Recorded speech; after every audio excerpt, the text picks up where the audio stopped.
Hello friends, good morning. আশা করি তোমরা সবাই ভালো আছো। একটা নতুন সকাল নিয়ে নতুন একটা ব্লগ আবার তোমাদের সামনে এসে হাজির হয়েছি। আমি মৌ, আর আমার ছোট্ট মিনি ব্লগে তোমাদের অনেক অনেক অনেক স্বাগত।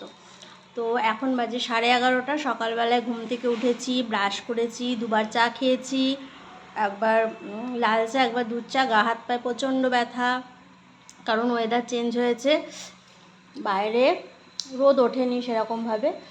হ্যাঁ, পরশু দিনও প্রচণ্ড ঝড় বৃষ্টি হয়েছে, তোমাদেরকে বলেছিলাম। কালকেও তাই বৃষ্টি হয়েছে, কালকে ঝড় হয়নি, বৃষ্টি হয়েছে। আর সকালবেলা উঠে বিছানা তোলা, বাসন মাজা, টিফিন রুটি হয়েছিল। রুটি আজকে তরকারি কিছু করে নিই বরের জন্য, তো দুধ দিয়ে দিয়েছিলাম।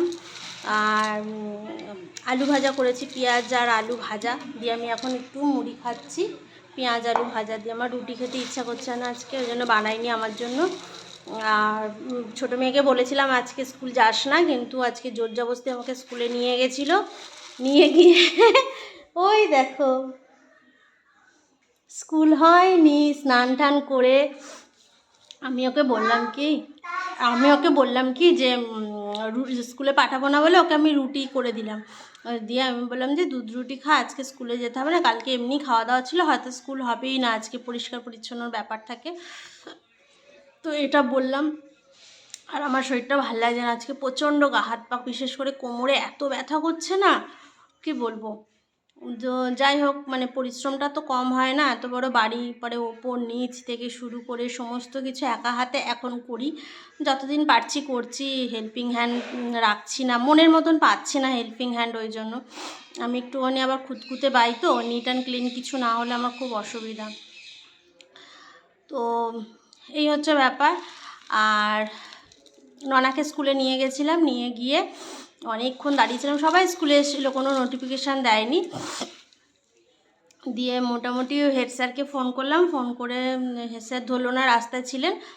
তারপরে স্কুলে এসে বলল যে না, স্কুল পরিষ্কার হয়নি, ওই জন্য ছুটি দিয়ে দিলাম। দিয়ে আবার ওকে নিয়ে চলে আসলাম, বরের দোকানে গেলাম, বরকে জিজ্ঞাসা করলাম বাজার করেছো কিনা, বললো না দাঁড়াও। বললাম দাঁড়ানোর আমার সময় নেই, বৃহস্পতিবার, এখনও পর্যন্ত বাড়ি পরিষ্কার পরিচ্ছন্ন হয়নি। বাইরেটা উঠোন টুটুন সব ঝাঁট দিয়ে ধুয়ে পুছে আসলাম, এবার পুরো বাড়ি ঝাঁট দেওয়া আছে, মোছামাছি করব। তার আগে একটুখানি মুড়ি খেয়ে নিচ্ছি, কারণ মুছবো, স্নান করব, বৃহস্পতিবার পুজো দেব, শরীরটা ভাল লাগছে না, ভীষণ মানে ব্যথা হচ্ছে কোমরে, তো সমস্ত কিছু করব। আর আজকে ননার জন্য খিচুড়ি বানিয়েছিলাম, যেহেতু ওটা ও দুপুরে ওটাই খাবে। আজকে আর মাছ, শিঙি মাগুর মাছ আজকে আর মারবো না ওর জন্য, ওটাই আজকে দুপুরবেলা ওকে দেবো, ঘিটি দিয়ে বানিয়ে দিয়েছিলাম। আর আমাদের জন্য হচ্ছে ডাল, আলু ভাজা, আর হচ্ছে বাঁধাকপির তরকারি, আর কুল আর টমেটো দিয়ে চাটনি, এটা হবে। তো পেঁয়াজ আর আলু ভাজা হয়ে গেছে, ওটা দিয়ে আমি মুড়ি খাচ্ছি। এখন আগে সমস্ত কাজ সারবো, স্নান করব, পুজো করব, তারপরে রান্নাঘরে ঢুকবো। যেহেতু ননার খাবারটা রেডি আছে, ননাকে 12টা নাগাদ দিয়ে দেবো খিচুড়িটা। গোবিন্দভোগ চালের খিচুড়ি করেছিলাম, ও ভালোবাসে। তো এই হচ্ছে টুকটাক কাজকর্ম সকাল থেকে। তো আমার মিনি ব্লগগুলো যদি ভালো লেগে থাকে, অবশ্যই লাইক, কমেন্ট, শেয়ার, সাবস্ক্রাইব করে দিও, ভালো লাগবে। আর একটা করে লাইক বা লাভ রিয়াক্ট অবশ্যই দিও। তো চলো, এখন আমি একটু মুড়ি খেয়ে নিই।